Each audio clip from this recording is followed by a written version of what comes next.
Alright guys, so we're totally switching it up and we are playing some Starfield. I've been enjoying the game for the past couple of days and I thought I would share with you guys some gameplay as well as a couple of tips and tricks. The build that I'm currently using to progress in these types of games. I'm a big fan of the Bethesda games in general, so I thought I would give it a go and share what I've been doing so far. Alright, so the mission that we're doing today is to get one of the free starships you can get your hands on early in the game. And it is going to be an important one because of a couple of things we'll cover later on. But basically, the start of the mission is you landing on the planet and going through this secret outpost. As you land, you're going to be right away greeted by a couple of enemies, which, as you can see, I am easily taken out with my ranged weapon. I will expand on weapons later on or in a different video. So I'm staying way back and I'm picking them off one by one, which is fairly easy with this build. The second section before you enter the actual complex is the same thing. You're going to have a couple of enemies to pick off. I believe it is about 4. They vary in levels. They're not really hard to kill if you have the setup that I have right now, but I will say that I'm playing on very hard. I enjoy these games when they are at their hardest. It forces you to think a little bit more about your actions. You cannot necessarily just run in and go gun blazing, shooting absolutely everything, and you're basically almost invincible. I find that to be a little bit boring, so I'm trying to save on resources as much as I can by not spending too much med packs, for example, because basically they translate to more credit, right? So the more resources you can sell, the more credit you're going to generate, and then the more things you can buy in the game. So generating credits is a big aspect of the play style that I'm playing right now. Anyway, once you're done picking off these enemies, then you will enter the actual complex where you will have a series of tunnels and rooms in order to get to the final place. So you're obviously going to encounter a lot more enemies as you are doing this. And again, you're seeing me here playing a very stealthy style. Basically, I use the third-person view to check the corners to see if I can spot any enemies, and then I prepare with the right weapon. I think that having the right weapon is really important. For example, pistols or shotguns when you're facing close enemies, or rifles or even sniper rifles when you're picking them off from a distance. Checking corners may not always give you the element of surprise. As you can see here, it really depends on the pattern of the enemies as they are traveling along this pattern in the complex, right? So but overall it is a great strategy to use, so I suggest you use it as much as you can, and having the right weapons, like I said before, is really crucial to being able to dish out as much damage as possible, right? So it usually goes with the range, and I think I have about 4 or 5 different weapons on me at all times. Another advantage of this game or feature that you can do is to sleep on any bed that you find, which will fully heal you, save, as well as give you an XP boost. However, sometimes the enemies will be traveling along that path and will come back to the original point, which means they'll be on top of you as you get out of bed, which means you'll be kind of like thrown into a fight a little bit unprepared. But if you take the time to fully clear that zone, for example, and then you go back to that bed, you sleep, you shouldn't really have that problem. The next point I want to cover real quick is the ability to get sneak attacks repeatedly in a fight because of how the stealth mechanic works in this game. So when you are fully hidden in stealth, your bar will be white at the top and you're basically guaranteed a sneak attack. However, if it becomes yellow and it says caution, you can still get a couple of sneak attacks in there and basically get a lot more damage, right? So it's a 2.5 damage multiplier, so you want to take advantage of that as much as possible early on, especially on the very hard difficulty. It's going to basically save you a lot of bullets. It's going to end the fights a lot quicker. So obviously there's so many good things about being able to take advantage of this sneak feature, right? However, to get to this point, I have 4 points in sneak already. Because of how I know these games work, I focused on that really early on in the game, and then it made everything else a lot easier without even needing some points into my weapons, right? So I don't have any points into ballistics, into rifles, into pistols, or any of that for the time being. Instead, the only thing you really want on your weapons is a suppressor, and ideally, if you're going to be using a rifle or a sniper rifle, is a scope, right? So scopes are fairly easy to use. You basically hit your right mouse button, and then you hold your breath with the left shift button, which will allow you to be steady for a couple of extra seconds and hopefully get those headshots in. And if you can get a headshot sneak attack or even a crit, then it is an insane amount of damage, even early on, for enemies that are your level, but even for, like I said before, enemies that are way higher above your level. But sometimes you won't be able to necessarily always go back to stealth because of how certain rooms are made. Or for example, in this final fight here against the Spacer Vulture, which is in the final zone of the first part of the complex, where basically I'm just kind of like going at him with in a gunfight because he's staying on his end, I'm staying on mine, we're taking each a little bit of damage, but I have a much better weapon, which brings me to the next point. So like looting, obviously a lot of your weapons will come from stuff that you loot or perhaps stuff that you mod yourself.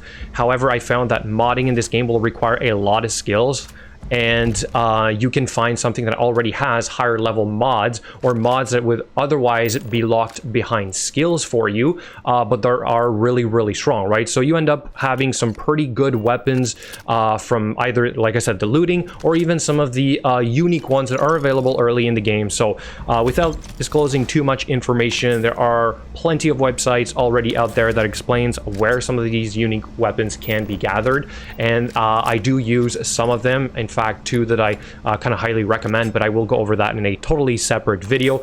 It does make a huge difference, right? So I ended up getting a high-powered weapon very early on in the game, so I don't think it is necessarily tied to your level, but I believe it is tied to the difficulty.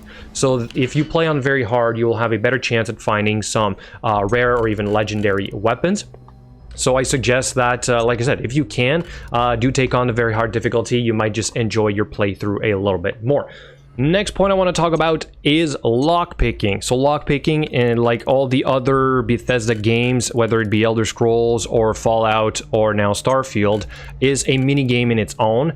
This one is unique. It does require a lot of analyzing. I end up spending a lot of time doing these, but I do not skip them. One, because they give some experience, and secondly, because they give some extra loot. Sometimes the loot will not seem like it's worth it, but there are some times where it is really worth it. It is to make your quest easier, and you will see a little bit later on in this video that's exactly the case. All right, so expert and under I do manually, and then any when it's a master level lock, I will use the auto slot if I have any saved up to try and eliminate some of the layers so that it is a little bit easier to complete. One little trick I can give you guys is to literally map it out on a piece of paper, right, and start with the smallest layer, the one in the beginning. Once you figure that one out, then you can work your way backwards to make sure you don't use one you would have needed for later on, and then that's it, right? So it's fairly easy to do. You're going to get the hang of it. A lot of them will have useless basically links or circles that are not useful at all for that specific lock, so it'll be up to you to kind of eliminate them, right? So you see me doing that exactly here. I kind of mapped it out. I figured out my first ring first, and then moved my way backward, and I get a pretty nice weapon out of this one. Moving on to the next part of the quest, you're going to encounter an NPC who will tag along for a portion of it, and he will bring you to the next part, which is the puzzle aspect of this quest, which you can do the regular way, or if you've managed to reach the master level of lockpicking, you can bypass it by doing this computer access here, right? So that is one of the other reasons why I think lockpicking is, like I said before, so important.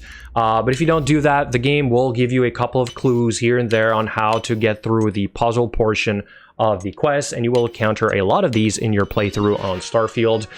So either be ready for it, or do like I did and work on your lockpicking. Again, I kind of knew that this was in the game, so I was fairly prepared for it. Here is a quick look at how you can gather some of the clues needed to progress certain quests. So once you have all that and you've managed to beat the floor puzzle, you will get to the next part of the quest, and the enemies, which is going to be robots. This enemy type obviously has different shapes and sizes. For example, turrets, which are usually on the ceiling or on the walls. Same concept as before. If you keep your distance, you can usually get away with getting a couple shots in before before you take too much damage. The next ones are mechs. These are kind of like your typical mech warrior on 2 legs. They run fairly fast. They usually charge you a little bit more than other types of mobs, for example, compared to the spacers we've encountered before in this mission. So I tend to keep a close combat weapon ready to go to deal with these. And then the next one is going to be kind of like the 4-legged version of a mech, which looks a lot like Boston Dynamics kind of robots, but pretty cool. These also kind of charge you a little bit more, so I use, like I said, the close combat weapons to deal with them, like a shotgun. Once you've completed all that, you will finally enter the Lair of the Mantis. So this is where you will get your first glimpse at the legendary ship we're going to be getting our hands on, as well as being able to unlock probably one of the best, if not the best, legendary suit you can get for free early on, which is why I'm doing this mission. So in this section is the same concept. We're basically going to fight a couple more robots, but before we do that, we're going to have Livy here kill himself in the back. Not sure what happened there, if he was trying to like shoot me in the back or something, but yeah, so you know, spoiler alert, this guy did something weird and anyway is now dead. Next section has a couple more robots, including one that's a little bit harder, like an elite version of the robots. So I switched it up here a little bit. I went with my pistols, I believe, to take these guys on. The reason I was doing this is I was trying different types of weapons, because I believe that certain enemy types have different resistances. I'm pretty certain they are. You can probably find those on the web. I didn't even take the time to do this, just going based off of what I remember in the prior games. So I decided to use a stronger pistol, although anything that is energy damage, I believe, is going to be better for robots, and then ballistic is going to be better probably for other types of enemies. So anyway, just be mindful of that, and I try to have a couple different weapon types on me at all times, because if I notice that something isn't working, I will switch up my weapon and see if that can work. So anyway, we deal with this guy here, not really by using sneak all that much. We're fairly close. He's not really charging at me, so I figured, you know, we're quite close to the end. Let's try to finish this as quickly as possible. And as you can see here, finishing this one last enemy with the one of the unique pistols that you can get early on, which is really strong. After all that, you finally make it to the section of the complex that has the legendary armor, so make sure you pick that up. It is a very interesting set. I will most likely be using it for some time, although I did really like the piece of armor that I already had. I will expand on that a little bit later on. Before you make it to the ship, you have one more robot to kill, fairly easy. He is alone, and finally you can access the starship lift controls, which will allow you to finally unlock this legendary ship.